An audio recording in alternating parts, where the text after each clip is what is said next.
Bizda qarorlarni nima deydi?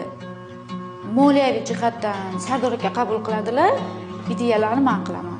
Menga chunki ideya qilaman, eng yaxshilarini xohlayman, rasxod bilan umuman ishim yo'q. Umuman ishim yo'q. Mashqa. Men farqi yo'q. Miyasiga kelgan narsani o'sha joyida qilish kerak. Bo'ldi gaplashib ulab qo'yadi, avans berib qo'yadi, nimadir anaqa qilib, keyin bu yoqda men u yog'ini yopib yurishim kerak. To'g'ri, qanaqa, necha pul ketadi, qancha pul ketadi, nima hamma menimcha pul bo'lar ekan, nima anaqa qilib o'ylayman deydi. Nima keyingi oy shuncha anaqa keladi bizga, men bilyapman, men sezyapman deydi. Shunaqa bo'ladi lekin. Niyati xolis to'g'risi.